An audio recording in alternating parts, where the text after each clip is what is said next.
Hey everyone, welcome to a special St. Patrick's Day episode. Today may be just another St. Patrick's Day in our calendar, but in 1776, March 17th marked one of the most pivotal and bloodless victories of the entire Revolutionary War. This day in 1776 is known as Evacuation Day, the day British forces fled Boston, ending an 11-month siege and handing General George Washington his first major triumph as commander of the Continental Army. This wasn't a battle with muskets blazing or bayonets clashing. It was a masterstroke of strategy, engineering, and sheer audacity. So grab your shamrock, because yes, it ties into St. Patrick's Day traditions, and let's go back to the winter of 1775 to 1776. The American Revolution had erupted in April 1775 with shots at Lexington and Concord. British troops under General Thomas Gage retreated into Boston, where they were quickly surrounded by thousands of colonial militia.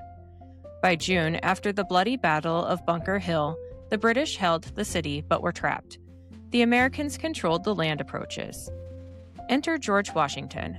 Appointed commander-in-chief in July 1775, he arrived in Cambridge to take charge of the Continental Army. The siege dragged on through a brutal New England winter. Food was scarce, smallpox threatened, and morale wavered. Washington knew he needed something decisive to break the stalemate. The key? Artillery.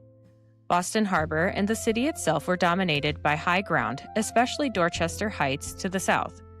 Whoever controlled those heights could rain fire on the British ships and fortifications below, but the Americans had almost no heavy cannon. That changed thanks to one of the great logistical feats of the war, the noble train of artillery. In the fall of 1775, Colonel Henry Knox, a bookseller turned artillery expert, led a daring expedition to Fort Ticonderoga in northern New York. The fort, captured earlier that year by Ethan Allen and Benedict Arnold, held dozens of British cannons abandoned when the French left. Knox and his men hauled 59 pieces, some weighing over a ton, more than 300 miles across frozen lakes, rivers, and snow-covered mountains. They used sleds pulled by oxen, flatboats on water, and pure determination. By January 1776, the artillery arrived in Cambridge, and Washington had the firepower he needed. The plan was bold: secretly fortify Dorchester Heights overnight. On the night of March 4th, 1776, under cover of darkness and a diversionary cannonade from other positions to mask the noise, Major General John Thomas led about 2,000 men, 800 soldiers, and 1,200 workers up the heights. They worked feverishly. By dawn on March 5th, the anniversary of the Boston Massacre, the British woke to an astonishing sight: earthworks, fascines, hay bales, and more than a dozen heavy cannon staring down at their city and fleet. One British officer compared it to the expedition equal to that of the genie belonging to Aladdin's wonderful lamp.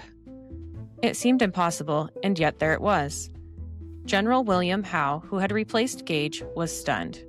The American positions made Boston Harbor untenable. British ships could be pounded, supplies cut off.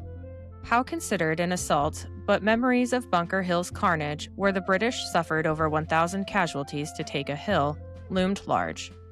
He planned an attack for March 5th, but a fierce storm rolled in, scattering preparations and giving the Americans precious time to strengthen their lines.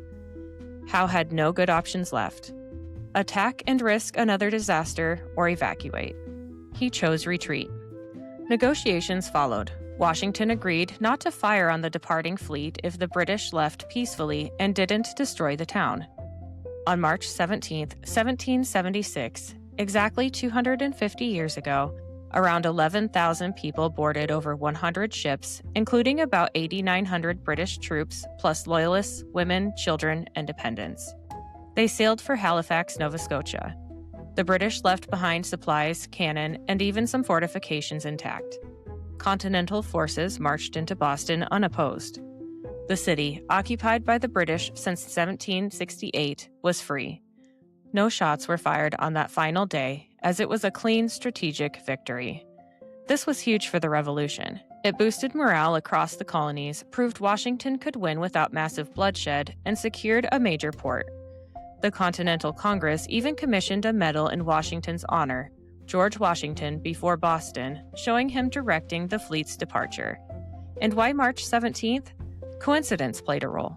The date aligned with St. Patrick's Day, and Irish immigrants later embraced it. In fact, Washington himself recognized the connection. In 1780, during another tough winter at Morristown, he issued a general order granting the Army a holiday on March 17th to celebrate Irish parliamentary gains against British oppression, drawing parallels to America's fight. Today, Evacuation Day is still an official holiday in Suffolk County, Massachusetts, overlapping with St. Patrick's Day parades and celebrations. A monument stands on Dorchester Heights, and every year people remember the day Boston tasted liberty months before the Declaration of Independence. Evacuation Day reminds us that sometimes the greatest victories come not from brute force, but from ingenuity, endurance, and perfect timing. Thank you for joining me on this special episode. If you enjoyed it, subscribe, leave a review, and share your favorite Revolutionary War story. Until next time, keep the spirit of 1776 alive.